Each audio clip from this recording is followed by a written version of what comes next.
Bom, Bia, deixa eu te apresentar. Primeiro, agradecer a presença de todo mundo aqui no Zoom conosco. Enquanto a Bia vai fazendo a apresentação dela, eu vou tentando daqui fazer a transmissão no decorrer da apresentação. Mas eu queria, então, apresentar vocês, Beatriz Pereira, guia Lusanova na cidade do Porto, já trabalha há muitos anos conosco, e a gente preparou uma visita na cidade do Porto, que é uma cidade belíssima e que eu gosto muito. Óbvio, como sempre, nessa uma horinha que a gente tem aqui de encontro, a gente não consegue esgotar tudo que a cidade do Porto tem para oferecer e todas as suas belezas, mas a gente escolheu aí alguns pontos muito bonitos e muito interessantes para que todos vocês possam visitar conosco e fazer esse pequeno city tour na cidade do Porto. Beatriz, a palavra é sua, vamos começar a nossa visita. Olá, boa tarde, sejam bem-vindos ao Porto. Como falou o Sérgio, o meu nome é Beatriz, eu estou a filmar aqui a partir do Palácio da Bolsa, ou a Associação Comercial do Porto, a sede da Associação Comercial do Porto. Daqui a pouco iremos ver a fachada melhor. Vou falar-vos aqui um pouquinho da cidade, a minha cidade, o Porto, a segunda grande cidade do país, considerada a capital do Norte. E atualmente a zona metropolitana do Porto conta com 1.700.000 habitantes. Estas pessoas, estes habitantes, estão distribuídos por várias cidades, 16 cidades, nomeadamente Vila Nova de Gaia, Matosinhos, onde eu vivo, Maia. Portanto, são 16 as cidades e estamos neste momento no centro do Porto, que tem atualmente 217.000 pessoas, 217.000 habitantes. O Porto é a zona norte do país, é a capital do norte, é a segunda grande cidade, uma cidade de trabalho, e por isso mesmo ela é considerada cidade de grande importância para o desenvolvimento do país.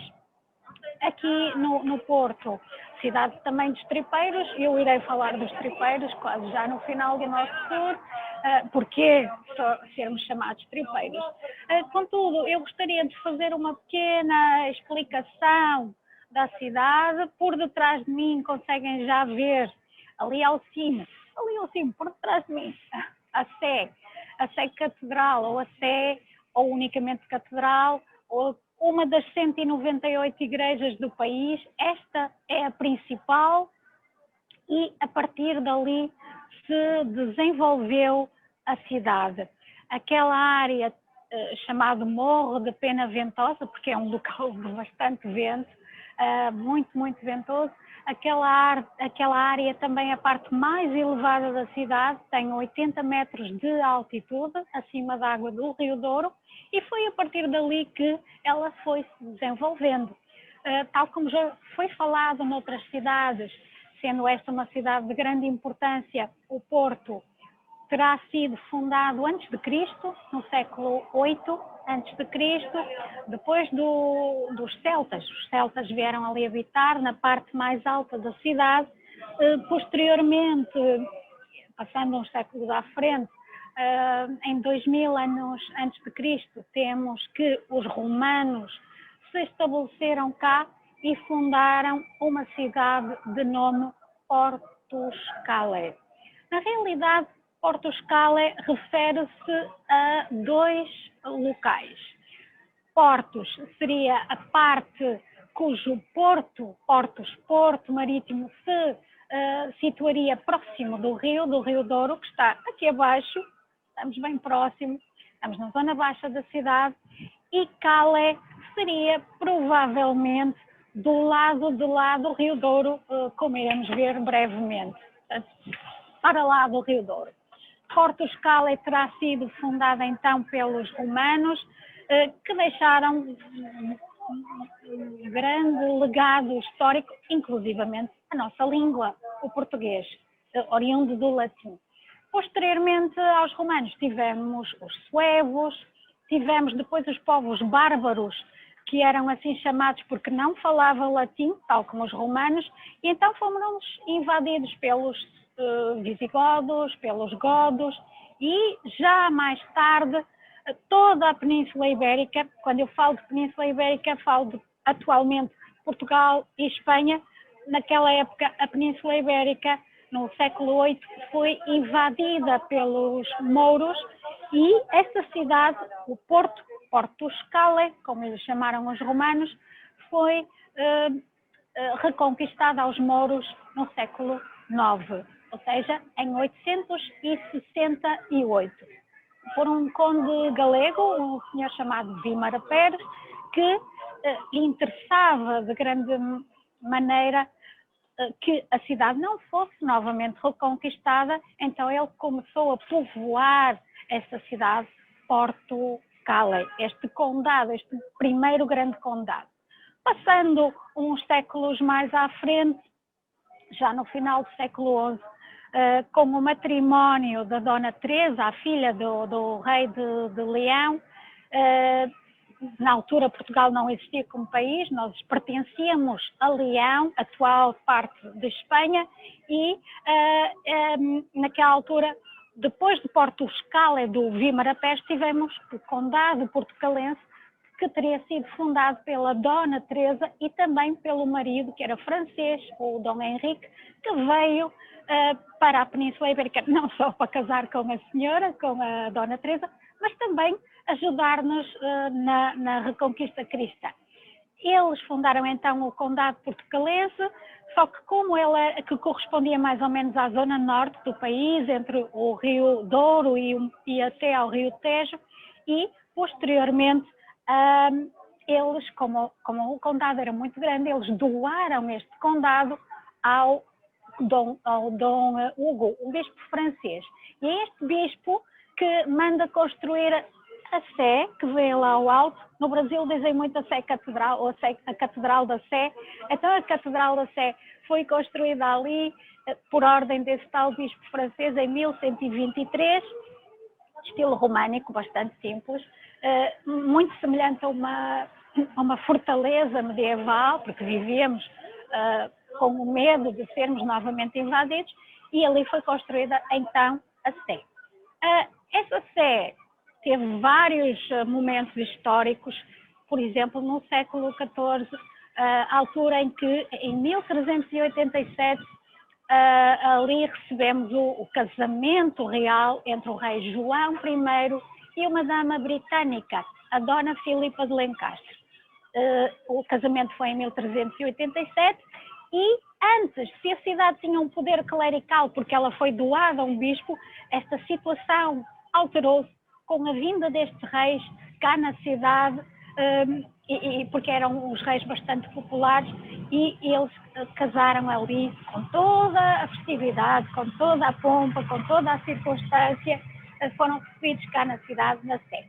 Mais tarde, eles tiveram vários filhos, sendo que um dos seus filhos foi um infante, Dom Henrique, cuja estátua podemos ver bem ao centro da praça. E foi também ali que o mesmo foi batizado. Isto porque o infante Dom Henrique nasceu cá na cidade. Junto à Sé Catedral junto à Sé nós temos o Paço Episcopal, o edifício branco que vem do meu lado esquerdo lá ao alto também, um edifício do século XVIII. É o Palácio do Bispo, onde se resolvem os grandes temas ligados à fé, à religião e a todas as igrejas do Porto. Igrejas, capelas, nós temos inúmeras. Esta parte da cidade, e como é bastante antiga e de grande importância, ela foi declarada Património Mundial em 1996. Portanto, ali vemos próximo, naquele bairro, no bairro da Sé, vemos ruas, ruínas, vielas, becos. É um local, é um emaranhado de ruas muito característico, com gente genuína do Porto, que deixa até cá embaixo, até um outro bairro, também ele declarado Património Mundial, o bairro da Ribeira. Portanto, estes dois espaços, na realidade, em 96, quando fomos declarados Património Mundial, eles não sofreram grandes alterações. Havia muitas casas muito antigas, mas não sofreram grandes alterações. Isso viria a acontecer até há cerca de 8, 10 anos, quando o Porto se tornou, neste grande boom turístico, uma cidade que suscita a curiosidade dos nossos turistas, inclusivamente brasileiros. Então, a partir daí, assistimos, há 10 anos mais ou menos, assistimos a uma renovação, um restauro daqueles edifícios tão lindos e agora sim, podemos ver uma cidade com a sua magnificência. Agora vamos atravessar a rua. Do lado da rua, o meu companheiro vai fazer, o Jorge, vai fazer um plano do antigo mercado, o Mercado Ferreira Borges, construído na época do ferro, já no final do século XIX, e foi no passado um mercado de frescos, mais ou menos até os anos 70, e atualmente está reservado a eventos culturais, nomeadamente musicais, e por isso nós chamamos-lhe o Heart Club. Estamos agora na Praça do Infante, onde podemos ver a estátua do mesmo, do Infante Dom Henrique. Já falei um pouquinho dele, ele era o filho do rei João I, Filipe de Lencastre, isto no século XIV, na dinastia de Avis. Tivemos quatro dinastias, e ele era filho desses reis. Nasceu cá na cidade em 1394, foi batizado lá na Sé, e vemos que a estátua está apontando na direção do mar, que fica para lá, onde eu estou a apontar também, iremos ver daqui a pouquinho. Isto porquê? Porque este jovem filho destes reis, quando tinha apenas 21 anos de idade, ele regressou ao Porto, sua cidade, que o viu nascer, e o que é que ele fez? Ele preparou a frota marítima com os seus barcos, os 70 barcos que foram feitos cá na cidade, foram preparados cá na cidade. Ele preparou esta frota e foi ele mesmo que deu todas as explicações necessárias para a chegada a um local de grande importância no norte de África, Ceuta. Isto sucedeu em 1415, portanto, no início, na primeira metade do século XV. Depois desta grande viagem marítima, outras se lhe sucederam de grande importância, e foi a partir daqui que a cidade e todas as relações comerciais da cidade se começaram a intensificar bastante. Isto estamos a falar do século XV. Então, iremos ver que aqui abaixo, no bairro da Ribeira, junto ao Rio Douro, que iremos ver, existe ali na esquina, no meu lado esquerdo, onde eu estou a apontar, o edifício branco. Ao lado, avistamos um edifício de granito. O granito é a rocha do norte. O norte é bastante rochoso, bastante rude. Então, foi essa mesma rocha que nós utilizamos para construir a maioria de todos os nossos monumentos cá no norte. Então, ali foi construída, é uma casa na realidade com vários períodos construtivos, que já vem desde a época romana.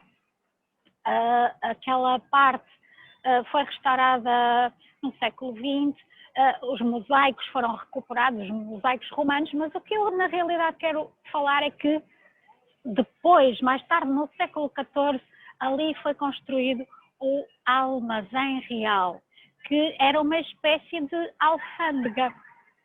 A Casa da Moeda também, a Casa do Almoxarife. O Almoxarife quem era? É um nome estranho. Era a pessoa que recolhia os impostos da população do norte. Portanto, o que eu quero dizer é que, não havendo naquela época o poder do rei aqui na cidade tão grande, tão estabelecido, tão forte, aquela seria provavelmente a casa mais importante, mais decorada da cidade, e por isso nós achamos que ali terá nascido o infante Dom Henrique a 3 de março de 1394, sem contudo haver certeza histórica. Sabemos que ele nasceu cá, no Porto, não temos a certeza se foi lá, se foi no mosteiro de Lessa, um pouquinho mais distante daqui.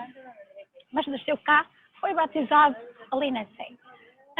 E este terá sido o rei, o filho dos reis, o infante Dom Henrique, o navegador de bastante importância histórica. E como se falou também já dessa importância e por ele ter sido o motivador dessa grande viagem até Ceuta, até o norte de África, no século XV, e como as relações comerciais se estenderam bastante, criaram ligações com outros portos europeus, esta parte de baixa da Ribeira assumiu uma grande importância, até que no século XVI foi criada uma espécie de bolsa por um grupo de mercadores. Esta bolsa viria a ser alterada mais tarde, no século XIX. Havia um grupo de mercadores que desejavam eles faziam as suas reuniões aqui numa outra casa pequenina, reuniões de comércio, uma bolsa de comércio, mas não era digna daquilo que se fazia naquela altura. A cidade no século XIX era um entreposto comercial importante por causa do vinho do Porto, e então, em 1834, criou-se aquilo que nós chamamos, como veem no edifício atrás de mim, onde eu iniciei a visita, a Associação Comercial do Porto, por um grupo de negociantes de cada cidade. Então, eles criaram a Associação Comercial do Porto. Este espaço foi deixado vago porque era antes um mosteiro, havia um mosteiro que foi danificado, foi destruído, porque no século XIX, em 1833, houve uma guerra civil, um cerco do Porto, que danificou esse mosteiro, um mosteiro franciscano, que estava junto à igreja, que iremos ver também, e como esse espaço havia sido vago, a rainha Dona Maria, que por acaso era filha do Dom Pedro, com o qual partilhamos a história, Dom Pedro I do Brasil, Dom Pedro IV de Portugal, foi ela, a filha dele, que permitiu a construção deste mesmo palácio aqui, o Palácio da Bolsa, porque ele deu início à Bolsa de Comércio, também podemos lhe chamar a Associação Comercial do Porto.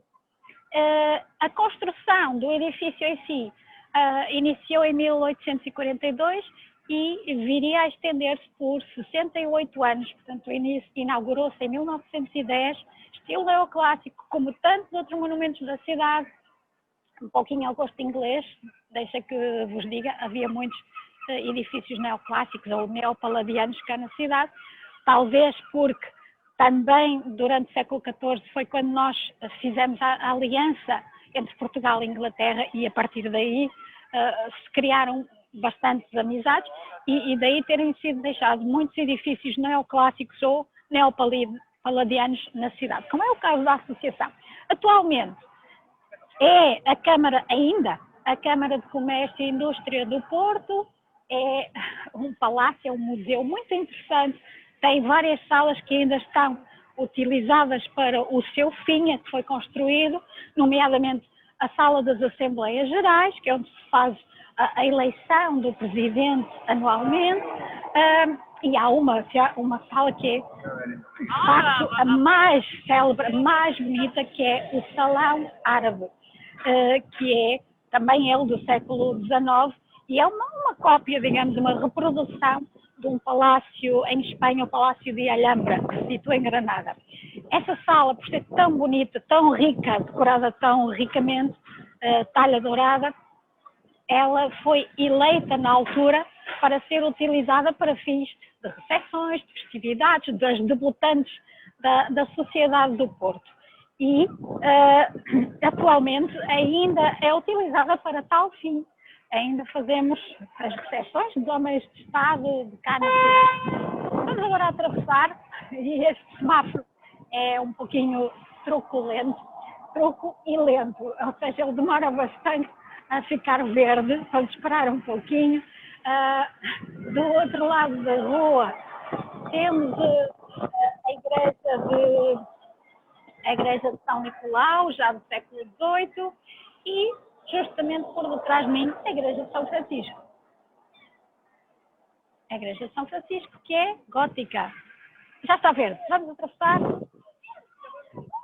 Esta igreja é de características bastante simples, tal como os franciscanos. Os franciscanos, a Ordem de São Francisco, veio para Portugal no início do século XIII. Ela nasceu em Itália, em Assisi, ou em Assis, e viajou para determinadas cidades europeias, incluindo Portugal. Foi primeiro para Guimarães, vieram 2 frades, o Zacarias e o Walter, depois para Évora, até que se estabeleceu finalmente aqui na cidade do Porto, em 1233. Houve alguns períodos um pouquinho conturbados na realidade, porque, se bem se lembram, o Porto foi sempre uma cidade que tinha sido inicialmente dada ao Bispo do Porto, e o Bispo, o clero secular, tinha um ideal de riqueza que era contrário ao ideal dos franciscanos. Daí que tiveram algumas dificuldades em estabelecer-se. Tiveram até construir a igreja do lado de lá, portanto em Gaia, facto que não se verificou. Depois, mais tarde, houve um simpatizante da questão franciscana que doou este espaço para a construção da igreja, que na altura se chamava Redondela, o lugar era o lugar de Redondela. Então é uma igreja muito simples exteriormente, porque interiormente, a partir do século XVII, ela veio a sofrer alterações muito grandes. Porquê? Porque não havia cemitérios na cidade, nem no país, até o século XIX. Então as famílias mais abastadas procuravam lugares sagrados para serem sepultados.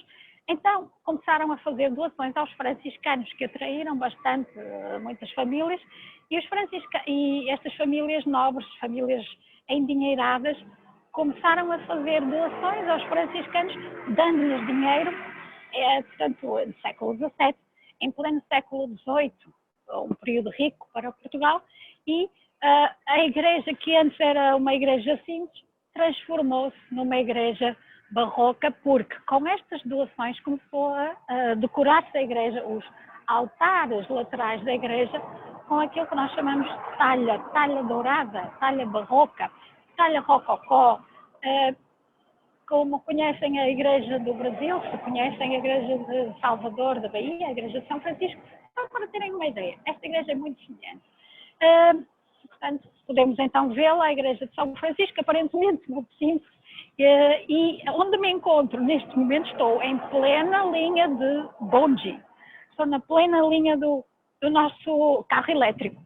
Nós ao bonde chamamos carro elétrico, não propriamente bonde. Cá na cidade começamos a utilizá-lo, fomos os primeiros, fomos os iniciantes, os debutantes no século XIX. Começamos a usar o bonde em 1895. Mais tarde desistimos do bonde em 1995, mas resolvemos reabilitá-los já a partir de 2000 e atualmente temos ainda 3 linhas em funcionamento, sendo que esta aqui, onde me encontro, aqui, é talvez a mais interessante, porque ela faz todo o percurso aqui do rio até à sua foz, até à sua desembocadura, vai até à foz do Rio Douro, até onde o rio termina. Portanto, é bastante paisagístico, bastante interessante. O bonde que vemos atualmente, carro elétrico, não se esqueça, o carro elétrico que nós vemos atualmente é mais recente, é dos anos 40, foi restaurado, por acaso não está nenhum a passar agora, porque já são 6h30, já passou algum tempo, mas ainda utilizamos. Há 3 linhas, só que a gente cá do Porto prefere utilizar o metrô, porque é mais rápido, é mais veloz.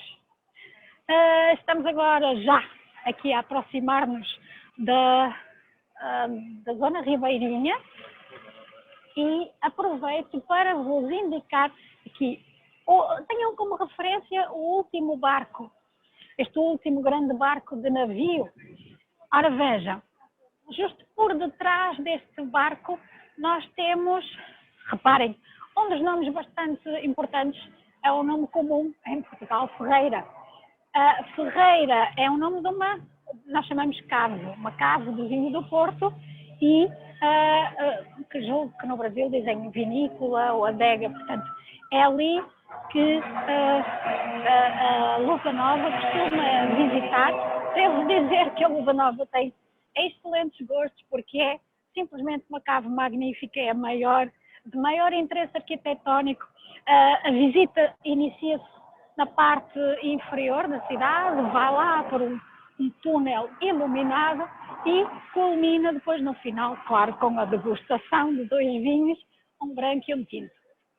Contudo, importa referir que o vinho do Porto, ele não é produzido aqui. Não é produzido aqui. Se nós subirmos pelo rio, se nós fizermos o montante do rio, que é precisamente nesta direção, para cima, a cerca de 120 quilómetros, nós vamos encontrar o Pinhão, vamos encontrar a Régua. Esse é um local onde, na realidade, nascem as vinhas que produzem este maravilhoso vinho, o vinho generoso. As pessoas do Douro, do Alto Douro, porque é para lá que o rio ruma, para o Alto Douro, é lá que nós encontramos as vinhas, é lá que também esta zona foi património mundial em 2001, é lá que cresce entre xisto, não sei se conhecem essa rocha, mas é uma rocha bastante característica, é lá que nascem as vinhas, contudo, é lá que nascem porque existe um microclima que está a proteger a região dos ventos, os ventos que vêm de Espanha, das serras, aquela zona é bastante serrana, tem bastantes montanhas, então está protegida, mas é cá que o vinho envelhece e por isso é aqui que nós encontramos as caves de vinho do Porto, as adegas, as vinícolas. Há 39 caves, todas elas muito importantes. E Ferreira é aquela mesma que já mencionei. O Rio Douro, como vêem, já no passado os romanos lhe chamavam o Rio Dúrios, que era um rio bastante difícil de navegação, de navegabilidade. Os romanos, os fundadores da cidade, de Porto Escala, tinham bastante receio de utilizá-lo, então chamaram-lhe o Rio Dúrios, que atualmente chamamos o Rio Douro. Há muita gente que prefere romanticamente chamar-lhe o Rio de Ouro ou Rio Douro. Este é um dos rios que partilhamos com a Espanha, é o segundo maior rio da Península Ibérica, atualmente tem 927 quilómetros e continua a ser navegável, nomeadamente por aqueles barcos de recreio que conseguem ver. São barcos que não são barcos de grande calado, portanto, aquele calado, aquela altura é a que é permitida. Estou a chover. Estamos na cidade do Porto, o Porto é um bocadinho pluvioso. Nesta altura não é normal, deixa-me que lhes diga, a chuva deveria chegar em novembro, no outono, não agora, mas é a depressão ela a fazermos estas sacanagens. Mas é agradável, porque não está muito frio, até está bem esta chuva. Então, conseguimos ver todos estes barcos, não só os barcos de cruzeiro, mas também os outros barcos, que iremos brevemente ver melhor, os barcos rabelos. E vamos dirigir-nos ao bairro da Ribeira. Esta é outra parte da cidade que foi declarada Património Mundial em 96. Aqui vamos encontrar edifícios do século, alguns do século XV, mas não um ou outro. Mas a maioria dos edifícios foi construída no século XIX.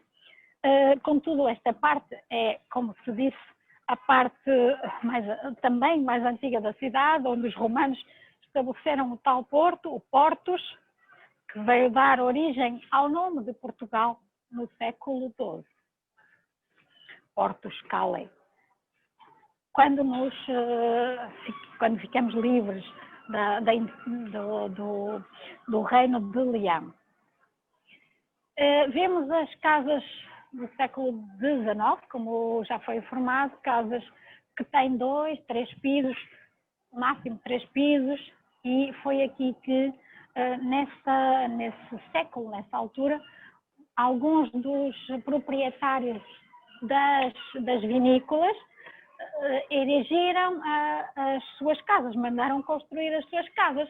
No passado, quando da construção destas casas, aqui habitava apenas uma família, os Sandmans, por exemplo, os Andersons, eles ocuparam todo um edifício. Contudo, e porque antes havia muitos filhos, estas casas foram sendo compartimentadas, foram sendo divididas, até que chegamos a um ponto em que, há alguns anos atrás, e ainda atualmente, algumas destas casas são ocupadas cada piso por diferentes famílias. Muitas destas casas foram já reabilitadas e foram sendo adaptadas para as exigências atuais para o turismo, sendo que muitas foram transformadas em guest houses, hotéis, pequenos hotéis e também restaurantes. São casas bastante características, cuja cor é o amarelo. Temos outras casas decoradas com azulejo de relevo, que era feito em molde. Tanto as varandas de ferro forjado como o próprio azulejo foram feitos cá na cidade, no século XIX. As cores típicas são o amarelo, o azul. O azul é uma cor muito importante para nós, porque ele é a cor do nosso time de futebol, o Futebol Clube do Porto, que foi este ano campeão, a equipa campeã. O cameraman não está muito contente com a história, ele é benfiquista. Nós somos aqui no Porto, a cidade é do Futebol Clube do Porto, ele sendo cá da cidade, ele é benfiquista. Vamos agora descer, vamos até aqui esta parte da cidade e vamos obter uma paisagem magnífica, mesmo sendo final da tarde, quase já às 7 da tarde, ainda falta, mas vamos ver toda esta amplitude do rio, vamos ver aqui do meu lado esquerdo este muro, dos bacalhoeiros, bacalhau, a palavra vem de bacalhau, porque dado que esta era uma parte característica a nível comercial e bastante rica, era aqui que chegavam todos os produtos com os quais nós mantínhamos, dos países com os quais nós mantínhamos relações de comércio. Como é óbvio, o bacalhau não é um peixe de cá, nós temos a sardinha, nós temos a pescada, temos o camarão, mas não temos o bacalhau. O bacalhau vinha e ainda vem da Noruega, perdão, e quando ele chegava da Noruega, claro que a viagem era longa, bastante longa, temos que remontar há séculos atrás, e como não havia geladeira, as pessoas tinham que salgar o bacalhau, havia que salgar o bacalhau, e quando chegavam cá, tinha que se fazer uma coisa muito importante para que ele resistisse, para que fosse cozinhado. Ficava aqui ao sol, e daí o nome bacalhoeiro, o Muro dos Bacalhoeiros. Daqui do Muro dos Bacalhoeiros continuamos a ver todas as vinícolas, continuamos a ver lá ao alto, e do meu lado direito ao alto, ao cimo.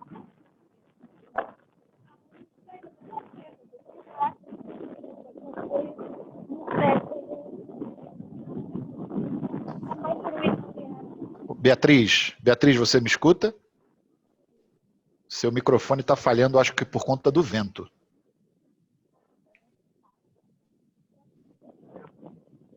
Está ouvindo agora?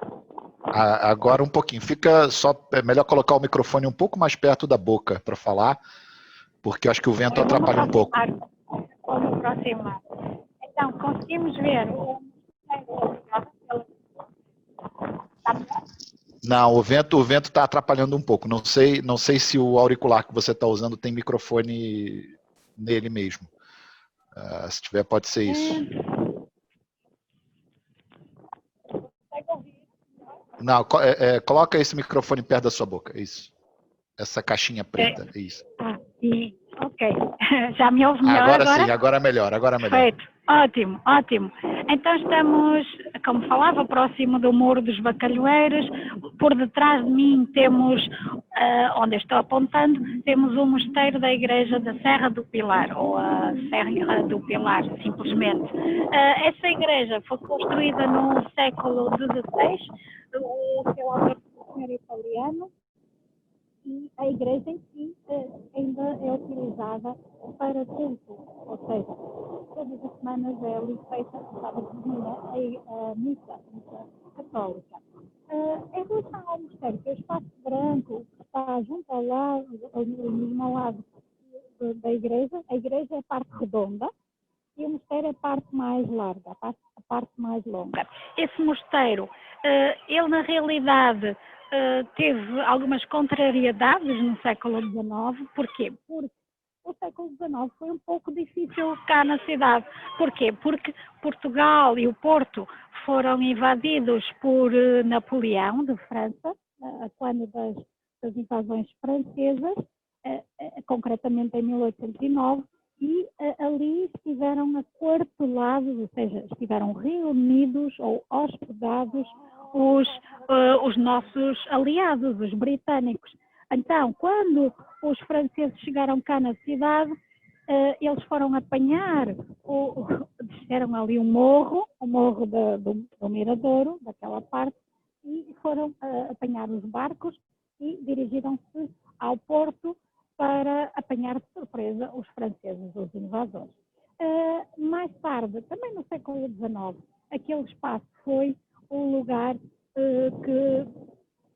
que o Dom Miguel escolheu para atacar a cidade na altura da Guerra Civil ou do Cerco do Porto. Este Dom Miguel era o safado, era o irmão do Dom Pedro I, do Brasil, Dom Pedro IV de Portugal, que tinha regressado a Portugal justamente porque o pai deles, do Dom Miguel e Dom Pedro, não tinha falecido, e a filha do Dom Pedro, a sua primeira filha, não podia ser rainha, porque era muito jovem, só tinha 7 anos. O que é que se fez?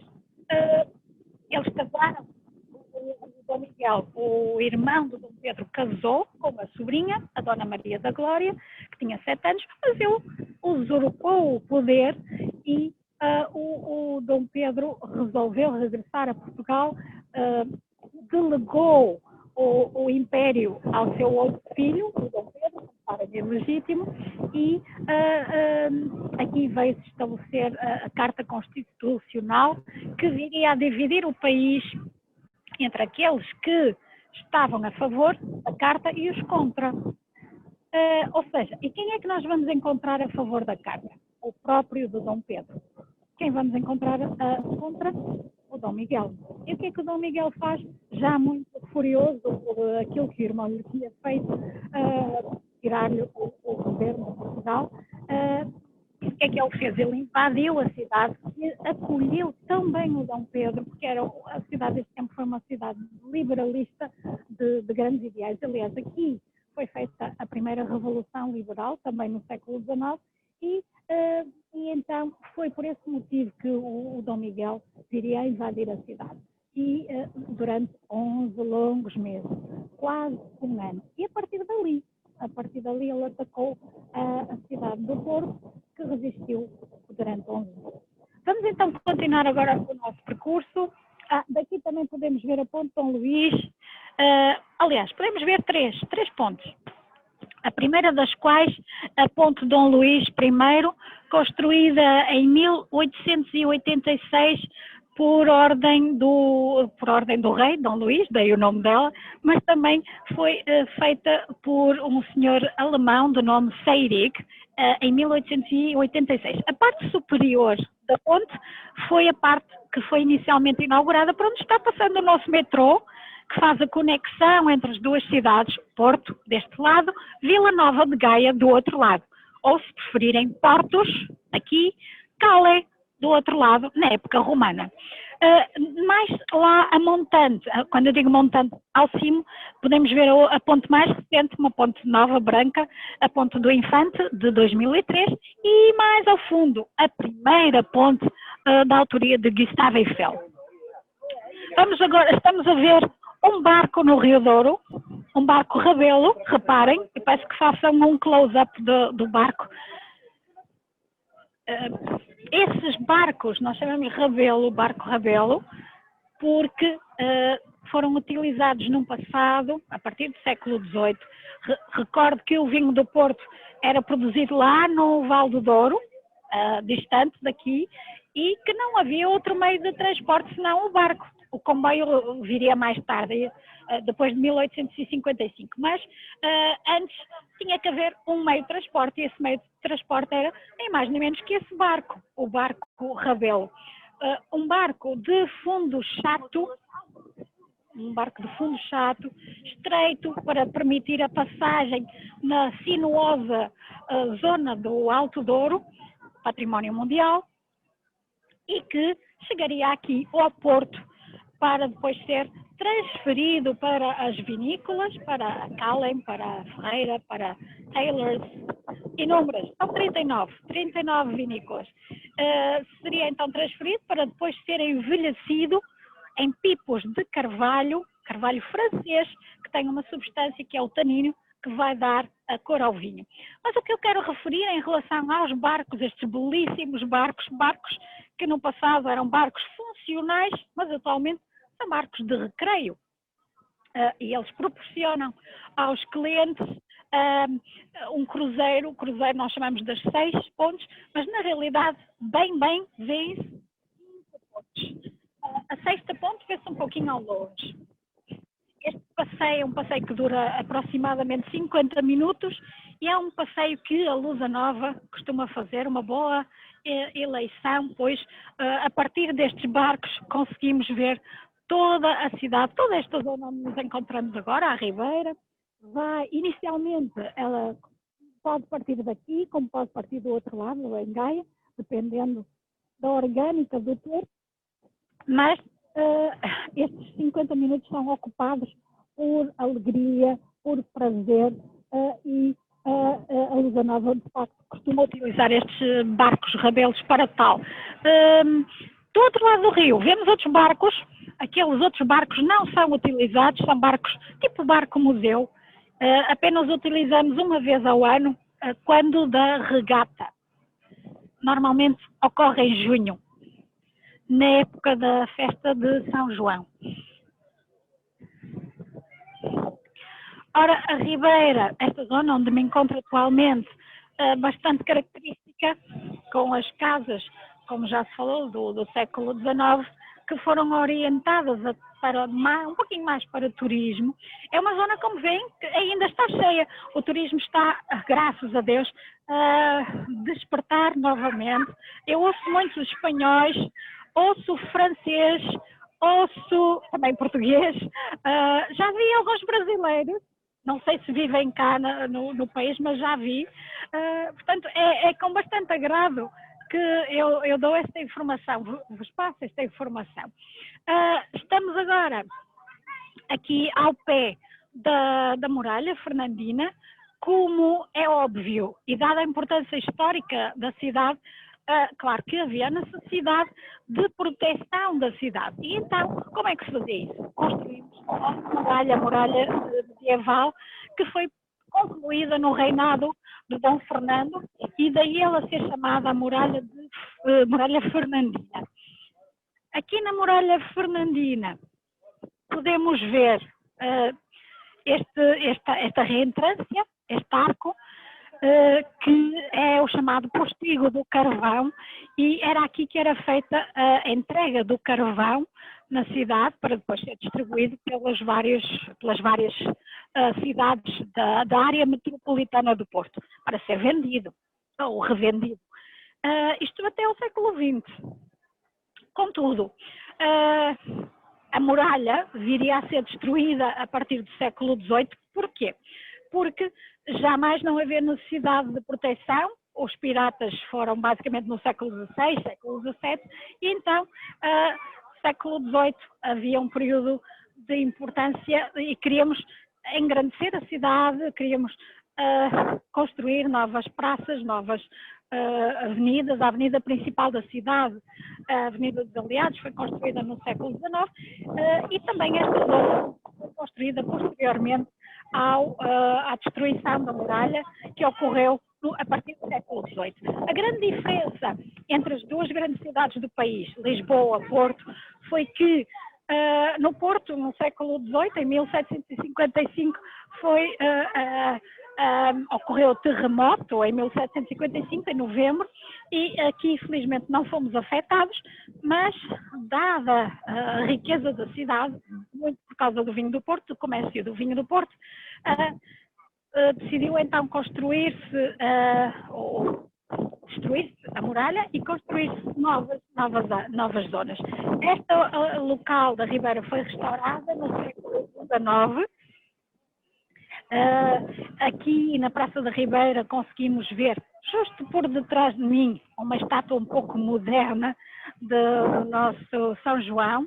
Há muita gente que pensa que o padroeiro da cidade, o santo protetor da cidade, que é o São João, mas está errado. A nossa padroeira é a Senhora da Vandoma, que está, uma das estátuas da Senhora da Vandoma está na Catedral do Porto, naquela igreja antiga que viram. Contudo, a festa ao São João, não sei porquê, é muito mais importante, muito mais interessante do que propriamente a festa que é feita à Senhora da Vandoma em outubro, no 11 de outubro. Então, imaginem esta praça onde me encontro agora, carregada de gente. Eu não me posso mexer para nenhum lado. Começa a aproximar-se a meia-noite, eu não posso vir para aqui. Imaginem porquê? Porque à meia-noite do dia 23 para o dia 24 de junho, aqui junto à ponte do Dom Luís, ocorre aquela que é a maior festividade da cidade, o São João. E aquela estátua que viram é precisamente a estátua do São João, bastante moderna.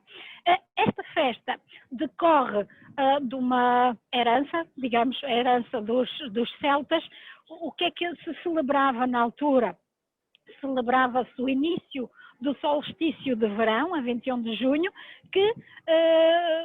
e também a comemoração das colheitas no verão, e os católicos, os romanos, decidiram adaptar esta festividade ao São João. Porquê? Porque, por coincidência, o São João morreu a 24 de junho, pouco tempo depois do início do verão.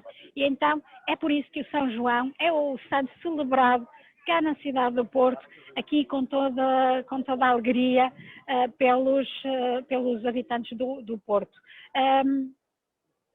O São João é uma festa bastante característica, e não se faz unicamente cá no Porto, faz-se também a norte do país, numa outra cidade bastante religiosa, a cidade de Braga, onde lá também fazem esta festividade, no mesmo dia, no dia 4 de junho.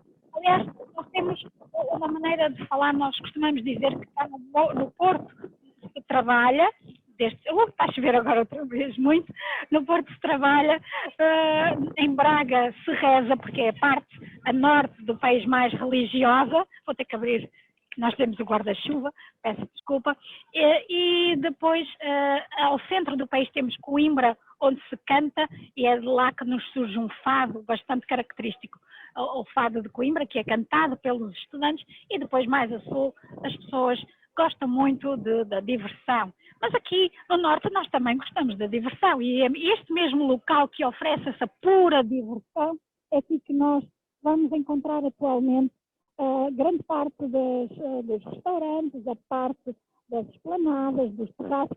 É aqui que em épocas de futebol, porque em Portugal nós vivemos bastante o futebol, é aqui que normalmente as pessoas que vêm de fora fazem a festa é aqui que se reúnem os estrangeiros, os ingleses, os holandeses, sempre que há jogos importantes aqui no nosso estádio, bem próximo da cidade, o Estádio do Dragão.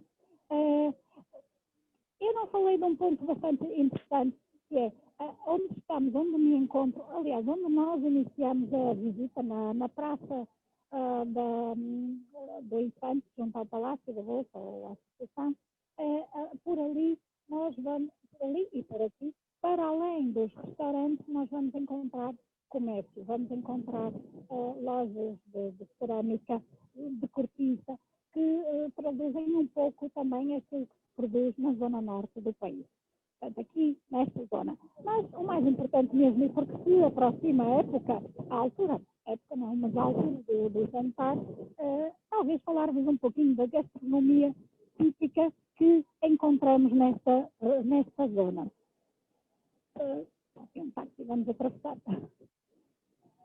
Então, eu falei na praça que os habitantes do Porto são os tripeiros, muito porque, remontando já ao século XV, quando nós fizemos a grande viagem marítima até ao norte de África, em 1415, a gente do norte, tanto do Porto, num ato de altruísmo, decidiu reunir as melhores carnes, carne de vaca, não toda a carcaça, mas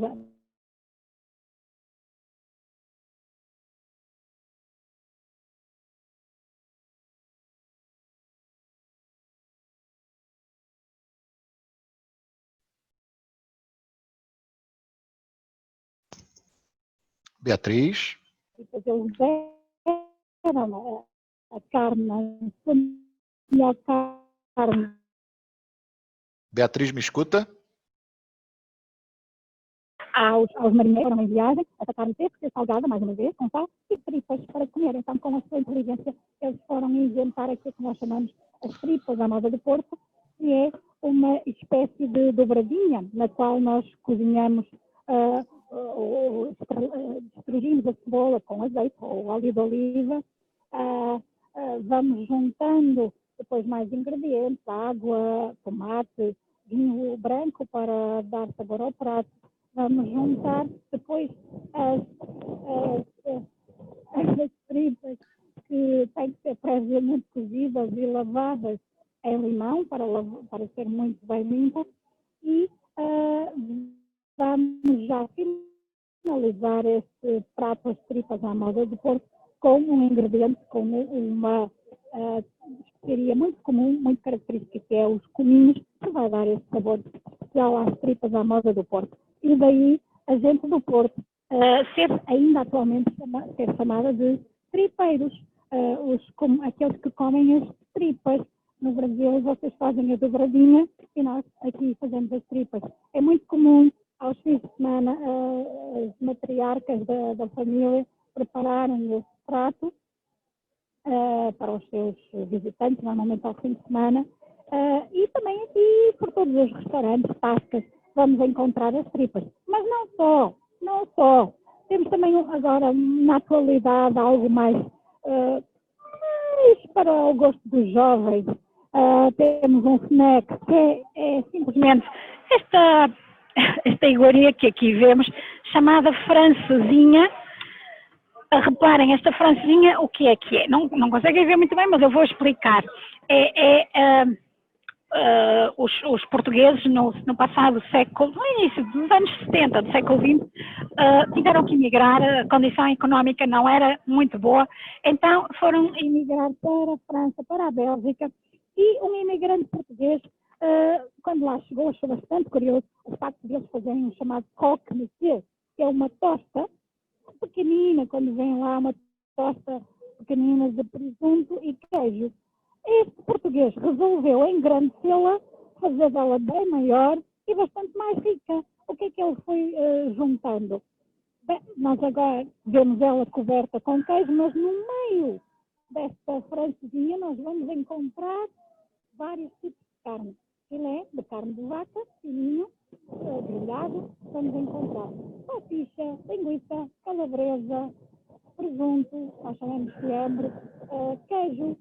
E depois, para finalizar esta sanduíche, vamos patá-la com outra. Isto é pão, dois sandes tapadas, no meio tem toda aquela carne que já se falou, e vamos posteriormente levar esta grande sanduíche francesinha, vamos levá-la ao forno.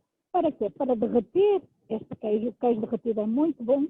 E então, estamos quase na hora de jantar, já vai dando aqui alguma coisa. Vamos depois juntando, ao final, vamos juntar este molho, que é um molho alaranjado. E este sim é uma bomba, uma verdadeira bomba, porque ele é feito, é confeccionado também com cebola, com ketchup, com vários vinhos. Vinho branco, vinho do Porto, whisky, aguardente, tudo isso vai concorrer para ser feita a francesinha. A francesinha que, para além desta carne, é muitas vezes servida com batatas fritas, com chips. Portanto, é uma verdadeira atentado à elegância das mulheres aqui do Porto. Mas como as ruas aqui sobem bastante, até lá em cima, até a zona da Sé, não cria grande problema. Ora bem, estamos quase na altura do jantar, e como tanto se falou do vinho do Porto,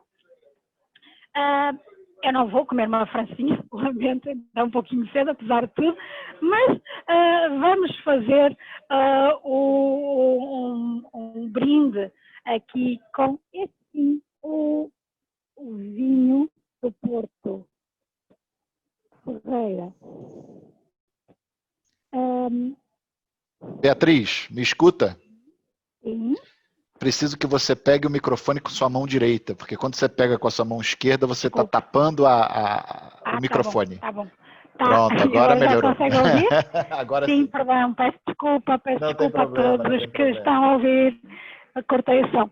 Dizia então que não vou comer a francinha, vou beber o vinho do Porto. Aquilo que conseguem ver é um cálice de vinho do Porto da Cave Ferreira, um dos vinhos mais importantes, chamado Dona Antônia. Ai, a garrafa ia cair.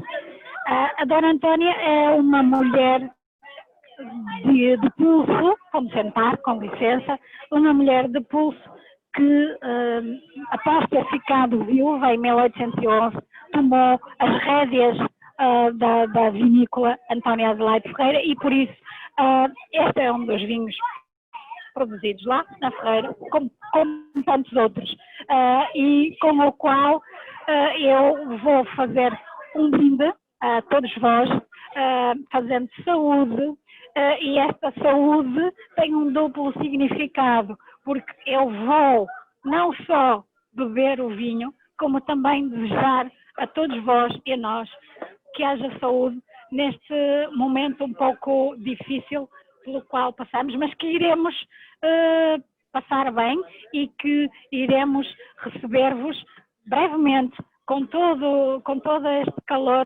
humano e com o vinho. Vamos ter não só o vinho branco, como o vinho tinto. Eu prefiro tinto.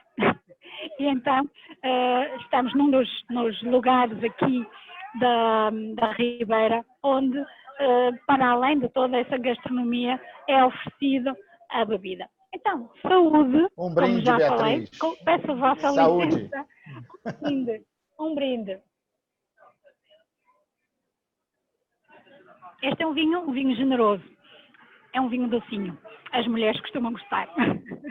Nós costumamos até fazer a comparação, dizendo que as mulheres são como o vinho do Porto. Isto é um pouco comum dizer-se, mas é assim, com a idade, à medida, e quanto mais o vinho passa, melhor o vinho se vai tornando.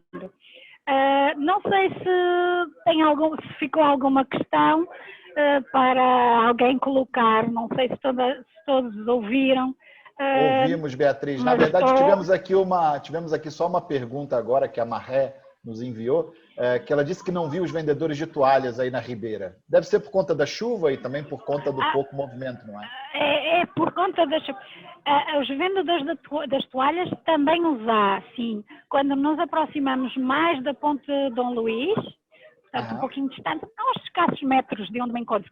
Agora, o que acontece é que está a chover. Há vários motivos. Está a chover, é fim da tarde. E já não estão nesse local. Mas continuam frequentando, continuam vendendo suas toalhas aí. Sim. Continuam a vender as toalhas, continuam a vender tudo. Sim. As toalhas pintadas e também as bordadas. Sim, ainda, atualmente. Beatriz, olha, Sim. eu não tenho nem como agradecer essa sua visita pelo Porto. Foi fantástica, você conseguiu passar um pouquinho para nós do que é essa belíssima cidade, colocou bastante água na boca da gente com essa taça, com esse cálice de vinho do Porto, e não tenho dúvida nenhuma que os seus desejos de que tudo melhore também são os nossos desejos, de que a gente possa em breve estar passeando aí pela Ribeira, sentar para comer uma francesinha, e em breve, com certeza absoluta, a gente vai estar por aí. Falta menos do que faltava, como eu venho falando desde sempre, desde o início dessa pandemia. E, mais uma vez, muito obrigado pela sua disponibilidade. Muito obrigada. Estou mas muito agradecida. Foi um prazer tê-los e será maior o prazer recebê-los. Muito obrigado, Beatriz. Quando olha, até ligar, agradeço. Obrigada. Até uma próxima. Um abraço. E até uma próxima. E que seja breve. Um abraço. Se Deus quiser. Caloroso. Tchau. Um abraço Obrigada. a todos. Obrigado pela audiência mais uma vez. E a gente já vai publicar essa live no Facebook. Tivemos aí um problema com o Zoom, que não conseguiu transmitir. Mas encerrando aqui, a gente já vai publicar isso no Facebook para que vocês possam compartilhar com seus clientes, com seus amigos. Isso vai ficar disponível lá. Mais uma vez, obrigado. Boa tarde a todos e até a nossa próxima edição do Prato Cheio Lusa Nova. Um abraço. Obrigado.